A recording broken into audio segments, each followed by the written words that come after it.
July the 7th, Monday. I hope everybody had a wondrous and happy holy day as we did. And I look forward to seeing what this new week brings with conversation and interaction. And what's the work that's coming up this week? And Susan, where I actually spent a lot of time this weekend contemplating our conversation, our last conversation, and the dealing of the traumas with mom and with your son. And, one of the things about the intuitive development is it's about getting away from the mind that knows. Mm-hmm. And so I got to do some practice with that this weekend around our conversation, and just to let go of, what my brain tells me I know about things. And for me, I really got a taste of, there's a whole truth about this thing we call life that we think we know something about, that if we don't give ourselves the space to let it in, we don't have a clue. And so that conversation we had, and tying together what might be for your son, your mom, for you, what all the work was in all directions for your daughter, just for me, this weekend was recognizing the tapping into that. And I accidentally came across a quote. Accidentally, yes, right, okay. Yeah. That just fit into the conversation so deeply. And let me get to the quote here.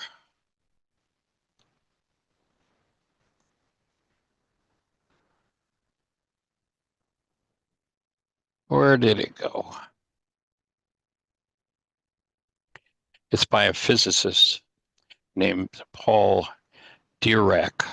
He was a quantum physicist. And he says, pick a flower on Earth and you move the farthest star. Mm.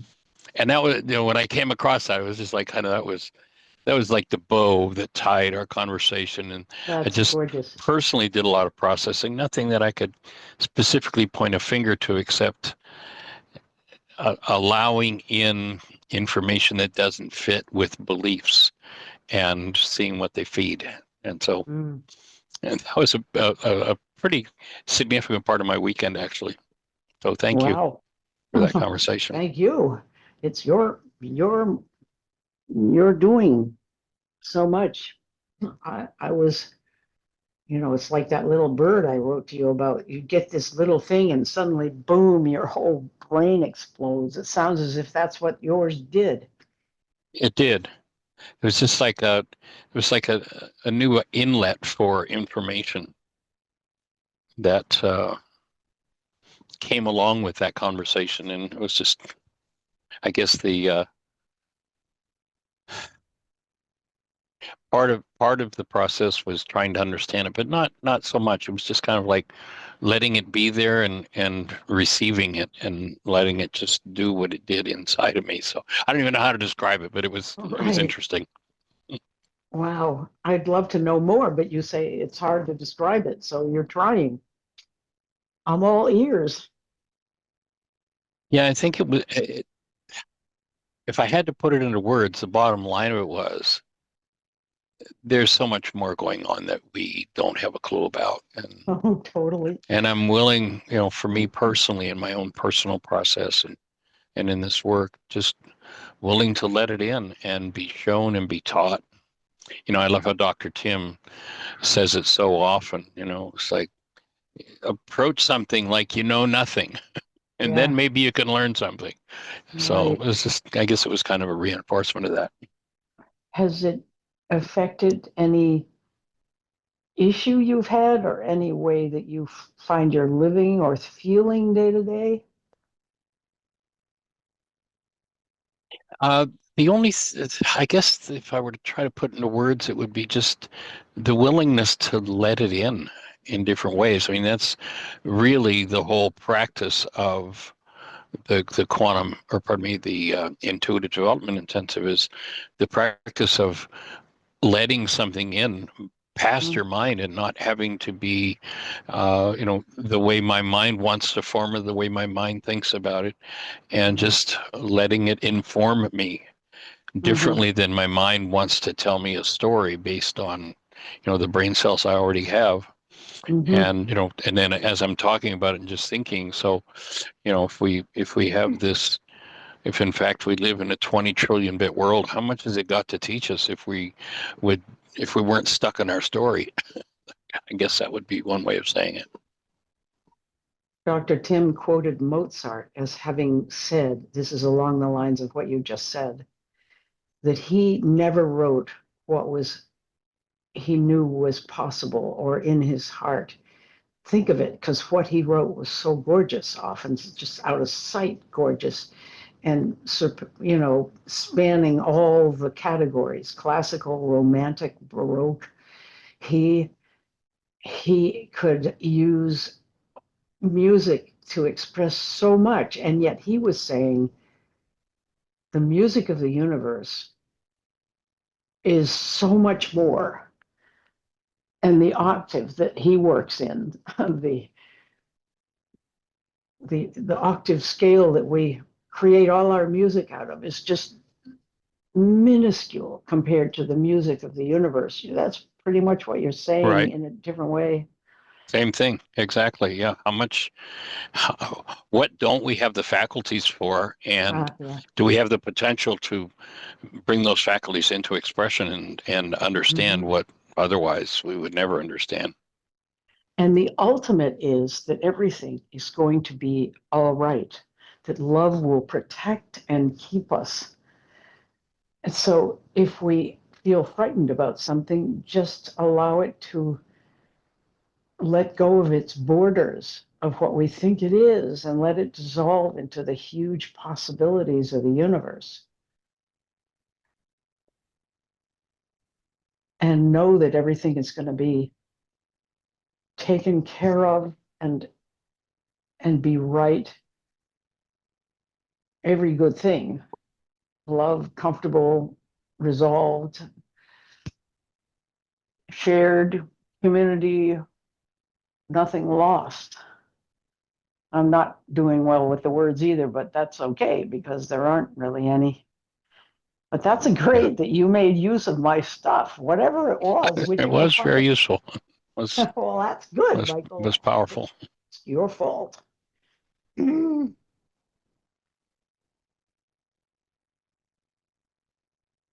And of course, then one moves to the question of, so what is to come? What if we were to be able, even for a moment, to turn completely away from everything held in the mind, everything we think we know, and we turn to embrace what's there to be embraced, what's there to come through, what's there to instruct us, to teach us, to reform us, to hand us experiences. Like, who knows if we're not stuck in the hamster wheel of generational patterns and hostility and fear and hurt and grief and generations of who knows what. I had a cousin who was so close to us that when my mother died and my dad had long since died, there was an inheritance that she gave her 5 children, and we redivided it so that this cousin could be included in it. We were very close, and she died recently, and she died having had about 3 years of dementia. And her dementia personality was sometimes very different from anything her children ever recognized. I was talking, we had a Zoom memorial service, and some people were present there. It was in northern New Hampshire, and we went on by Zoom. One thing my cousin had said, the one who died, she had said, let my theology be fit on the size of a head of a pin and let everything else be love. Everything else in the whole universe be love. And I love that. But Mm, I asked one of her daughters, who was so close to her, I said, what did it mean to you that your mother's mind became so different toward the end? She would click in and out of her familiar self, and sometimes she would go into these dark moods and ugly rages that the children were just horrified that she was doing that. And my cousin said it was God's gift because I would never have been able to relinquish my mother into death if she hadn't become like that and hadn't needed to go so badly to get back to herself. It was mm. possible for me to let her go. So talk about a wide view of everything, Michael, which is what you're Yeah, talking about. that's pretty powerful.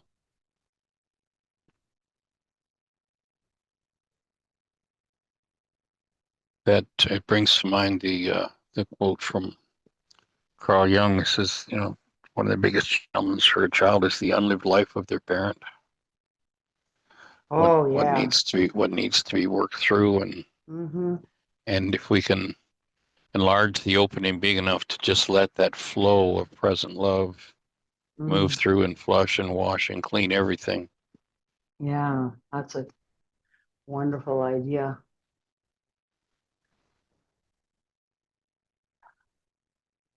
I feel as if we're just shoulder to shoulder. I mean, not to say I shouldn't put you up on the mentor pedestal again, but we're realizing these things in tandem. It's just so exciting.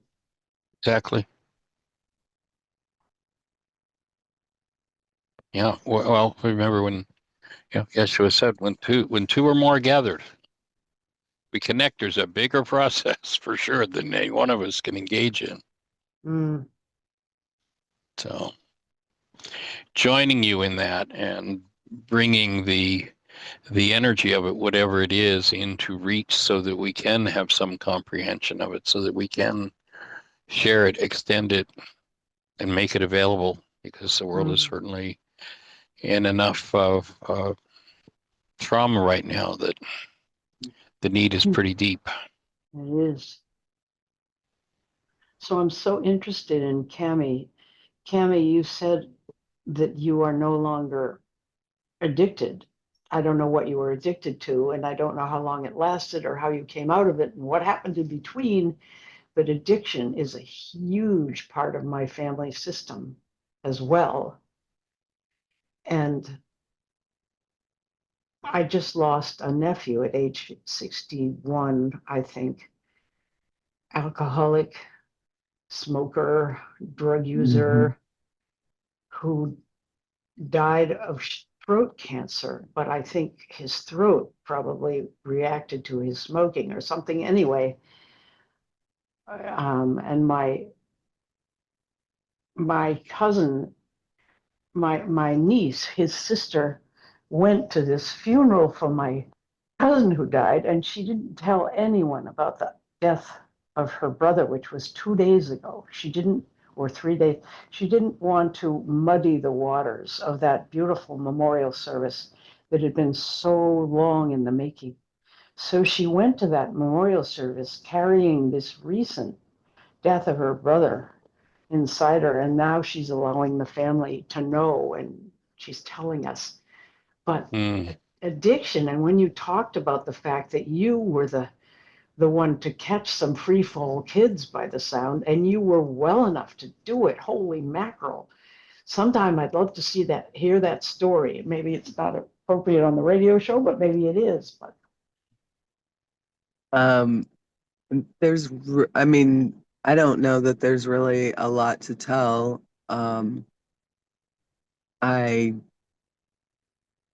my husband died when I was 42, and I was pretty good for a couple years because I knew there's a lot of young widows in my family line. Mm-hmm. And I knew that it's like, okay, this is what's up for healing.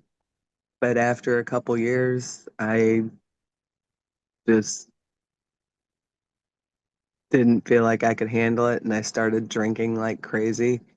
And Mm. it was the kids who actually, once they no longer had anything to do with me, um, that I mean, I had tried, I had like a year sobriety or 9 years sobriety or, you know, 7 months. Mm. Did I say 9 years? I meant 9 months. Um, Here and there throughout that time, but I would always do the addict thing. And I say addict, but my drug of choice was alcohol. Um, well, cigarettes. Actually, when I did Quantum Still Point, I left there and I haven't had a cigarette since, and that was in March, the beginning of March. Yay. Um, yeah, and very, very, very little cravings. I mean, and they usually come when I'm with somebody and I'm stressed out and they're smoking. Um, I, I just, I tried to escape. I don't know that there's. I guess I'm not sure what you're asking about it. It got, it got very bad. I was drinking like a fifth a day. Um, Sometimes more, sometimes less, but on average. And I became suicidal, and I just finally, it was pretty much when the kids were done, then I was like, okay, this has got to stop because they were the most important thing to me. Did they do an And intervention or they just left? um, I mean, they didn't do an intervention, so to speak, but they had been very vocal. Like I knew why they were no longer in my life. Um, my son and Aaron, the one that lives out here in Oregon now, they lived in one of my houses, and every time I'd go up there and I'd be drunk, and it was just always a fight, and it just got to where they didn't want to be around me, and understandably so. I was not the person that they were used to, and now they're just like, oh, Aunt Cammy and Mom's back, Oh There God, she that's is. great. Was it the Yeah. tools? Was it the still point and the tools that brought you around finally? Sorry, I've got the hiccup, so I keep muting myself. Um, I had actually, during that period of time, I had stopped doing my work. Um, I was very much in a blame game, and um, it was my husband's fault that I was in so much pain. And so I don't know. I would say that it was always there, like in my mind, going, you know how to deal with this, you know how to come out of this. But the other thing that is really interesting to me, another point of that was after my husband died, um, transitioned, whatever we want to call it. Um, my intuition grew exponentially over those 2 years. And when I first started drinking, I was consciously trying to numb it because there were so many things that I did not want to know that were being revealed to me. Um, Wow. and then it just spiraled. Um, so it was always there, knowing, and I started coming back to the radio show, or not back to, because I never was uh, on the radio show a lot. About a year and a half ago. Yeah, I think that's when it was, because that was right after me and my current husband got married. Um,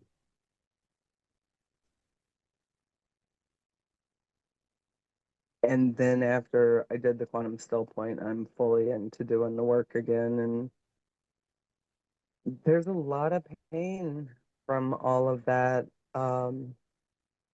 experience and the things that happened during that time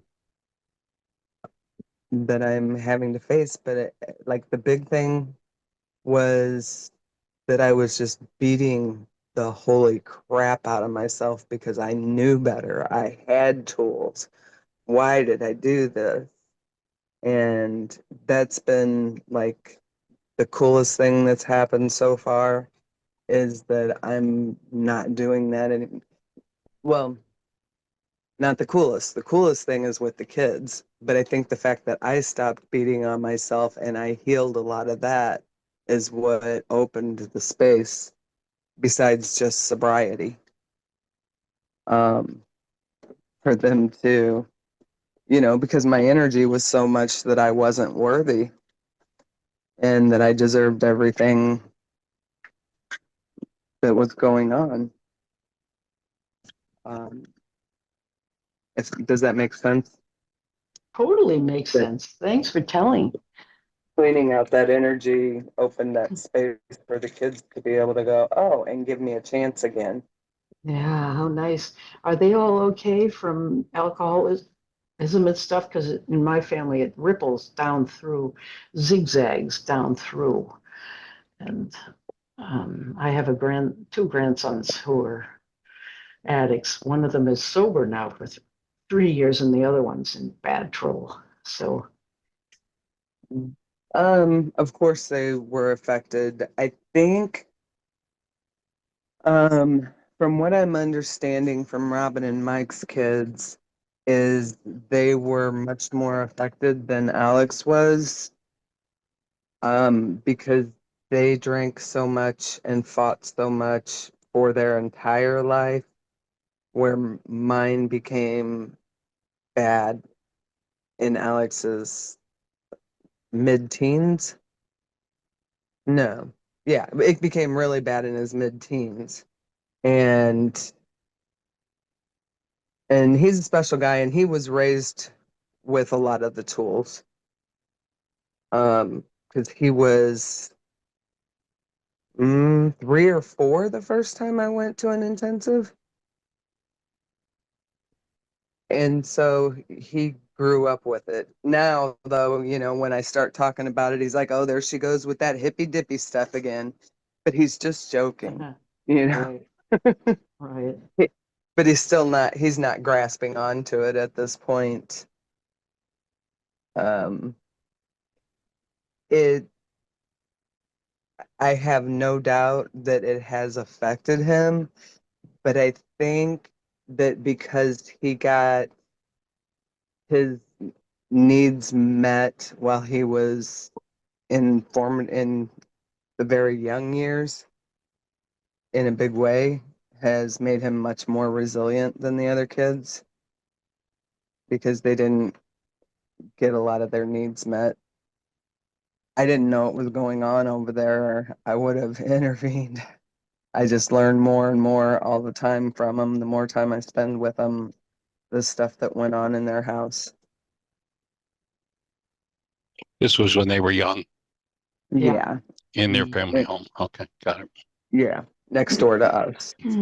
Um, just weird stuff that I would have never imagined. And um, it's really weird to me because I thought that me and their mom kind of shared everything. Um, but I don't know, Susan. I don't know about my grandparents because they were gone by the time I came along. My great grandparents, because my grandmother and step grandfather adopted me. Um, they drank, and at one point I thought they were alcoholics. Um, I look at it now as they were social drinkers. Um, but I don't know about their parents, because they were born in the 20s, and they were very much, you don't talk about any of that kind of stuff. Um,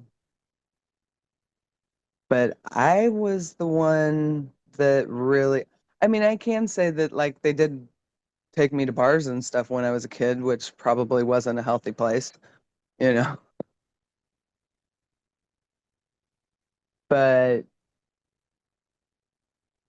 I don't think it caused problems in their life, except for when us kids started judging them for it.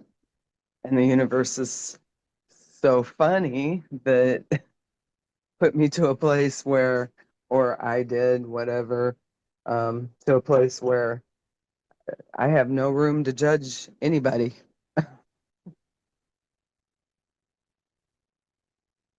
So I really don't know about the family history to answer your question.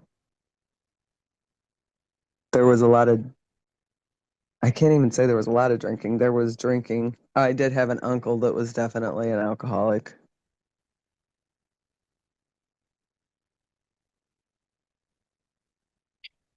Well, Cami, I'm not sure what the whole conversation was that we had, but in my notes, I have a communication that I sent to you on June the 23rd of 1922, so about 3 years ago. And if it's okay with you, I'd like to share that. Yeah, that was about 6 months before I got sober. Yeah. 9 months. So as I say, I Yeah. don't recall exactly what the conversation was that was going on, but my response to you from that conversation was, "Dear heart, I support you in proclaiming it the year I take care of me. The year I eat well, sleep well, exercise, smile at myself and others each day, consistently, persistently do my inner work until all of my behaviors are loving, gentle, and respectful toward myself and others. I will make this the year I study what it takes to do all of this and learn deeply and practice the causes of health. If failure Mm. to achieve in any of these areas presents itself, I make the commitment to learn and work toward the practice of necessary skills to heal in that area, so that I create the best year yet of my eternal life. I then go uphill in that commitment so that each year that follows improves exponentially." And it has. And it has. I don't remember that conversation. I I'll know send you that a copy of it. there were times we had conversations that I was drinking. Right. Um, and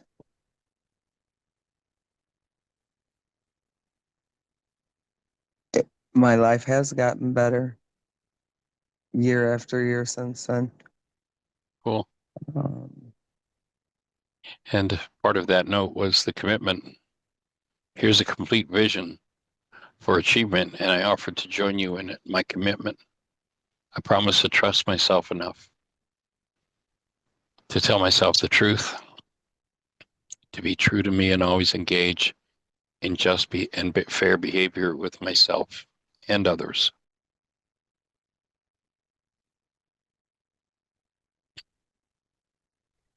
Just a second, yeah, my page skipped.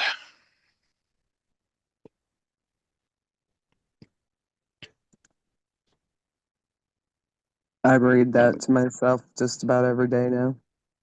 cool, It's my wallpaper on my phone. cool. But so everybody else gets to hear it, we'll just complete the Yeah. commitment. So this is the year I eat well, sleep well, exercise, smile at myself and others each day, consistently, persistently do my inner work till all of my behaviors are loving, gentle, and respectful toward myself and others. Make this the year I study what it takes to do all of this and learn deeply and practice the causes of health. If failure to achieve in any of these areas presents itself, excuse me for rereading part of it, the page skipped. I make the commitment to learn and work toward the practice of the necessary skills to heal in that area so that I create the best year yet of my eternal life. I then go uphill in that commitment so that each year that follows improves exponentially. Here's a complete vision for achievement, and I offer to join you in it.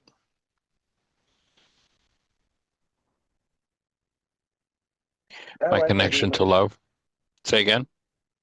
Never mind. Sorry. Okay. I'm catching up with where the page jumped. My apology. So in every interaction, I commit to affection for both myself and others, to look for and acknowledge the highest and best in us as I surrender to love our true nature. Pardon me, I surrender to love the true nature we share. I will use only voice tones that reflect my deep caring for us both. My connection to love, our source, gratitude for my life and relationship with all others, and our serenity will always be more important than any issue. Pardon me, I will always make more important than any issue. I open my being to embrace myself and others in love. I open my being to be embraced in the love of others. If anything unlike love comes up in me, I will hold myself and us in my heart and listen as I learn to speak, experience, and be responsible and forgive my own pained realities. I'm here for and with life. I promise to speak only truth. As I keep communication open and keep love conscious, active, and present as we heal, celebrate life, and grow together. Each day I will wish wholeheartedly a warm and loving day to each of my parents.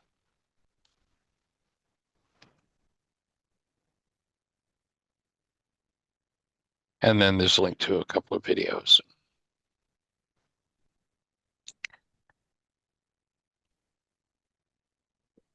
So accolades for the depth of work you've done, the commitment it's taken to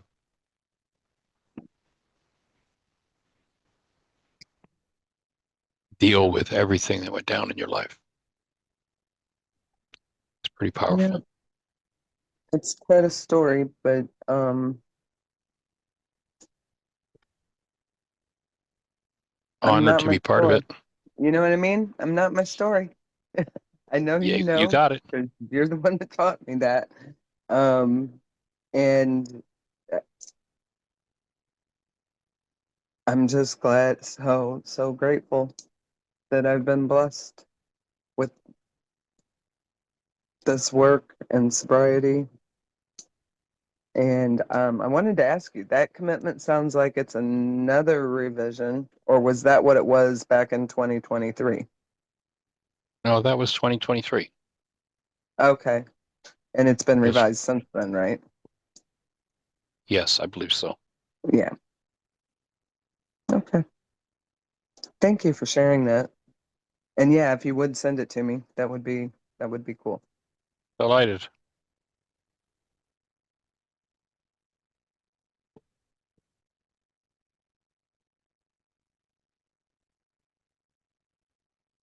I hope somehow that helps Susan. I don't I don't know that it was helpful. But Oh, I just was interested, sure. I've been trying to understand my own family's addiction. So hearing your story is great. Thanks. mhm.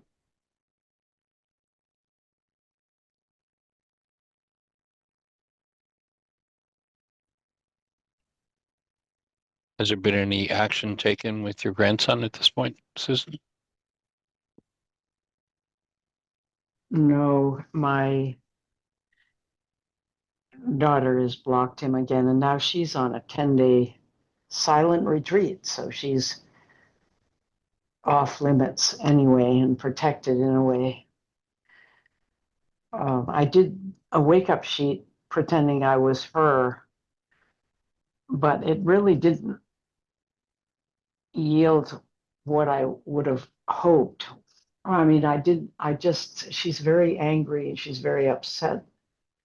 And I think partly it's because her son is punishing her so much.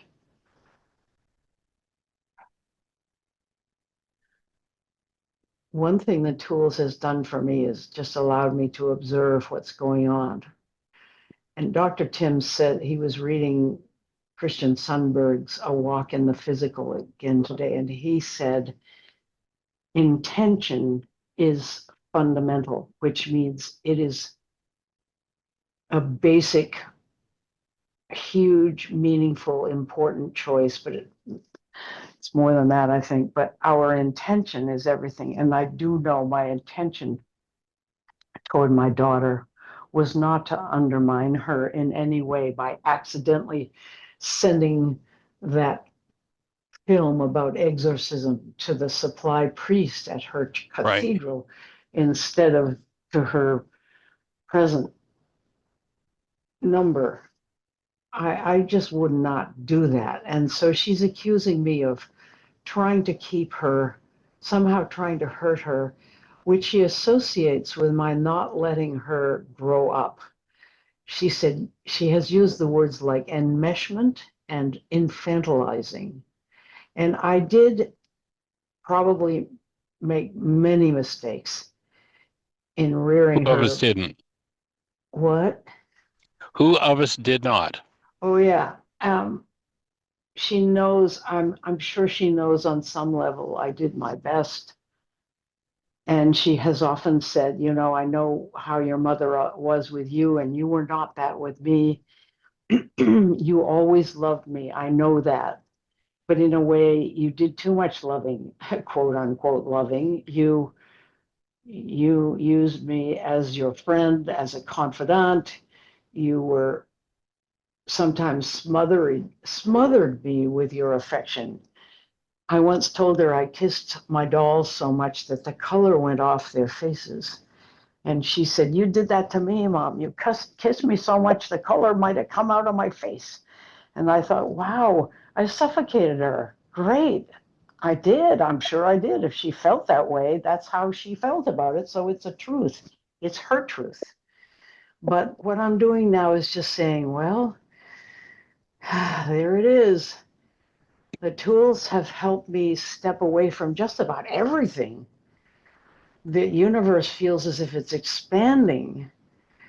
My son moved away, and I thought I'd be heartbroken, and I've been loving coming back to being a very quiet older person and working on my memoir, wherever it's going to go, who knows.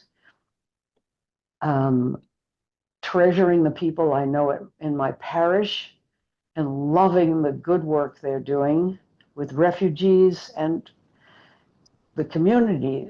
My new rector, for instance, is bilingual, and he set up a new church, planted it right with us, a Hispanic service on Sundays after our service. And now, guess what?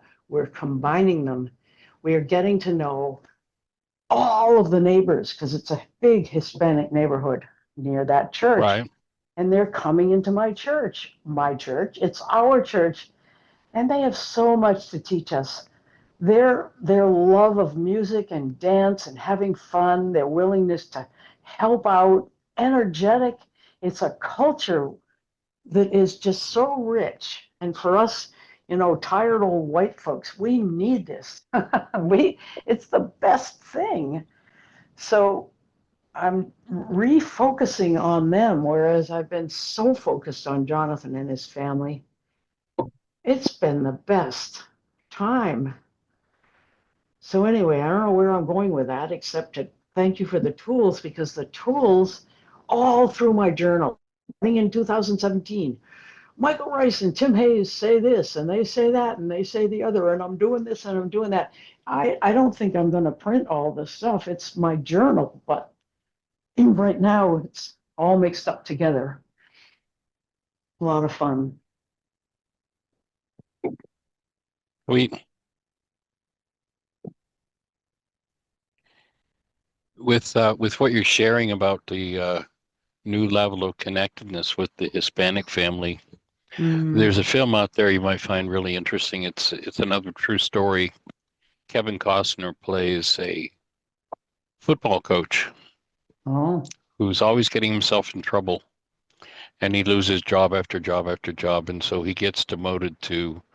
He's in California, the lowest school system in the country, in a town called McFarland, and that's the name of the film, McFarland, USA. no, okay. And he's relegated to this crappy school with no budget, and basically, field workers coming across the border, illegals, quote unquote, Yeah. Mm-hmm.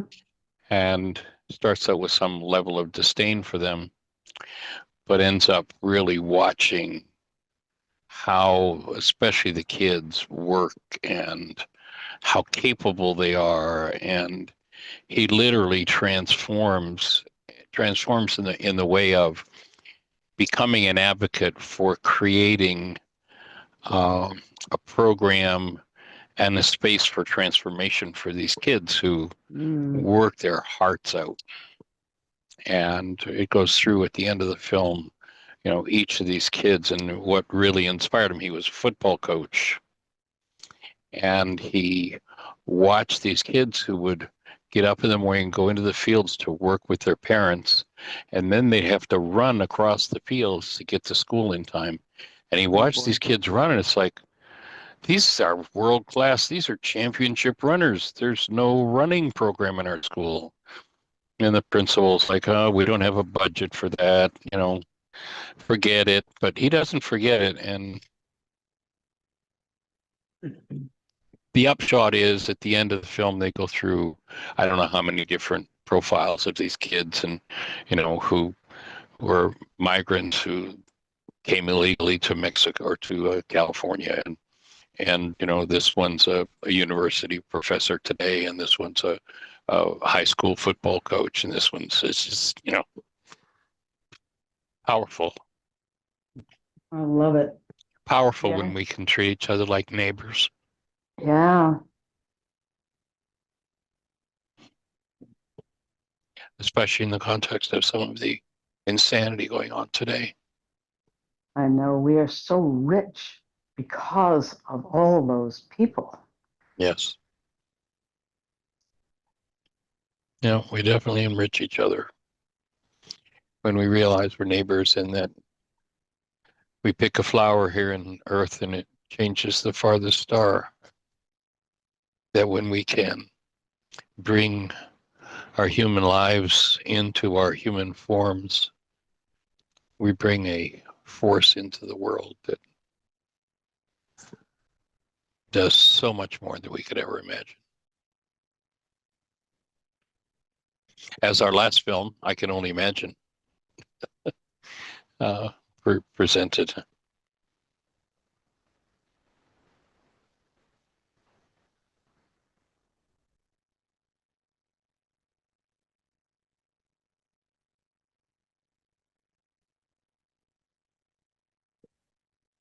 So how's everybody else doing? Anything to share? Thoughts? Questions, answers, ideas? Anything we can support you in? What's exciting and happening in your world?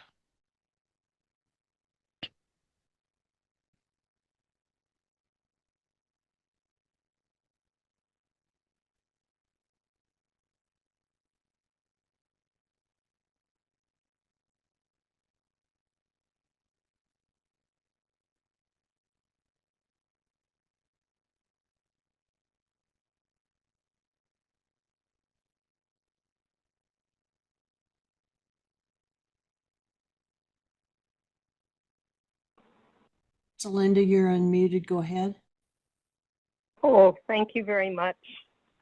I apologize. I thought you had muted me, so I didn't turn my mute off button by accident. I would love, Cammie, if you don't mind, if I could have a copy of that letter from Michael to you. It really hit me. as exactly what I could use as a tool for my personal work. And Absolutely. yes, thank you. And Michael, I wrote up because I woke up this morning, and Jeanie and Cammie and everybody else who's listening. I woke up this morning and I've been asking Ruha, what's mine to know about this whole situation with my cataract? And this morning, all of your teachings, I learn best by repetition. That seems to be it. And it might take quite a while for it to sink in. But eventually, when I grow the brain cell, I make the connections between what has been said before. As long as 4 years old, these little snippets of messages that I remember, like quotes and things like that. And so I just wanted to let you know I woke up this morning and I'm 81. And so all of a sudden, distrust and resistance popped up. And the Guy Finley quote of the lessons we most need to learn come in on the events we don't want. And I realized that, oh my goodness, I have been resisting and not wanting for 81 years, not trusting and not wanting for 81 years. No matter what moment I was in, it wasn't good enough, or it wasn't right, or I wanted to be somewhere else in the past or the future. It's no wonder I have cataracts. The fear of the future. Well, that's connected to what's happened in the past and not being willing to be in the ever-present moment. So I just started breathing and said, maybe I just need to breathe and be gentle with myself. But I wanted to share that with you, that even though, even in my eyes, it feels like I'm not doing the work, I am. And so thank you very much. Honored I and delighted. appreciate it. That's what we're here to do. So it's a delight to So have your participation. And before I shared the joy, the thought that went in my mind, you're 81 years old. Do you want to keep hanging on to your pain, or do you want to let go and be joyful? And so this is another leapfrog from that. How long do you want to hang on to resistance and distrust? And I realize we all move at the speed of trust, but we're the ones who distrust. And we're the ones who distrusted in the very beginning of creation. And we're the only ones who can trust and undistrust, if you catch my drift. Got it. Yep. There's So, go ahead. there's a powerful section in the Course in Miracles in the teacher's manual called The Development of Trust. You might find that worthy of a read. And it talks about the stages that one goes through, exactly what you're saying, that the stages we go through to move out of that ego or non-being self, the resistor, into truth. Now, when I was having difficulty with the languaging of Course in Miracles, I gave that book to Michael Tetty, and all 3 volumes, as a matter of fact, and just asked him to pay for the postage, and that was it. And so I'm sure he has thoroughly enjoyed that. So I don't have the volume anymore. Is there anywhere I can read it for free? That one Sure. chapter on trust. Sure. If you just go into a web browser on the internet, there are lots of people who have it published online. So just go in and put The Development of Trust, ACIM, and click the link, and you'll go right to it. Right, and that's the teacher's manual, right? Yes. Mm-hmm. The teacher's manual, The Development of Trust. Okay, yes. Cool. Thank you, sir. I will definitely read that. Because, and what you were talking about, Susan, and about your daughter feeling smothered. I can only guess, and I have no idea if it's true or not, that my mother was raising me in the 40s when it was all about formulas and you don't feed the baby any more than every 4 hours, and quote unquote she didn't have enough breast milk to feed me, so she should put me on a bottle. And I have a feeling that in that very beginning it was neglect, and it was the pendulum swing between neglect and smothering. So I have the same issues that I am looking at within myself, of either neglecting or smothering or fixing. And I just wanted to share that with you. Be gentle with yourself, your heart, hand on your heart, breathe, and a la Sylvia Bush song. And you're just right on schedule. Wow, I'm so excited about all of our growth. And letting go of outcome. Boy, that's a big one. And so if I don't heal naturally, then somehow it's my fault. You know, it's just getting caught in all those traps instead of just saying, oh, it is what it is. And like Byron Katie says, loving what is and enjoying what is and being at peace with what is. For the first time, those three statements that you almost always see in Christmas cards and just jump right out at me. And that's sweet.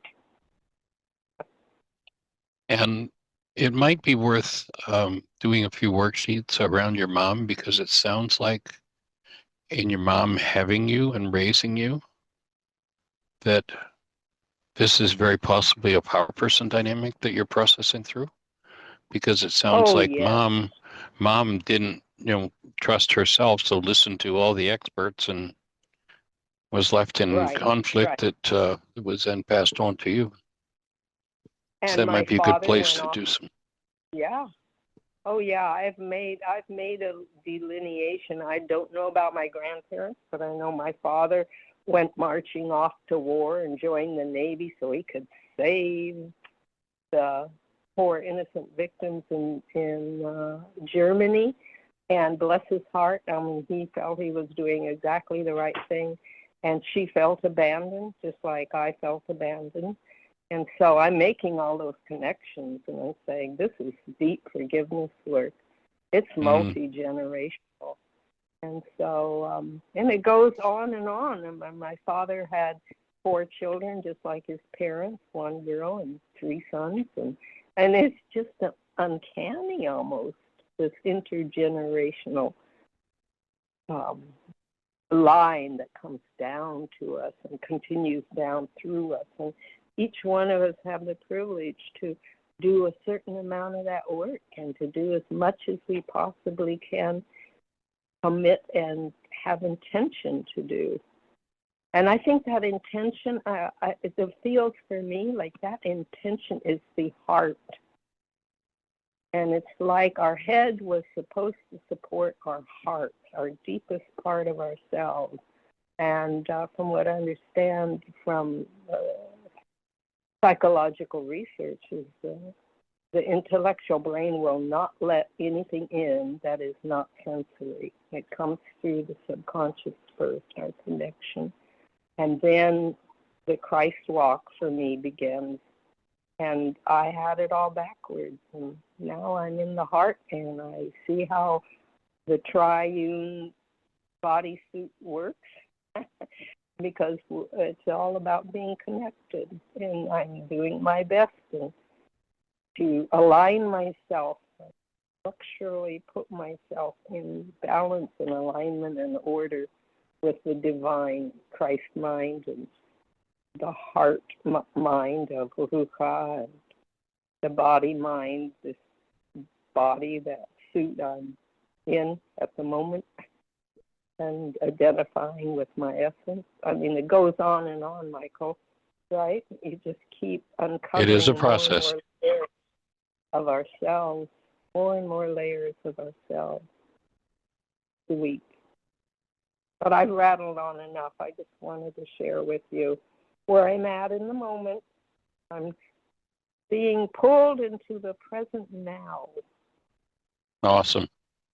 That's where the present is. There's always a Yes, gift. sir. That's why they And- called it that. Yep. And So it is joining a you in presence receiving the as gift. well. All right. Thank you, sir.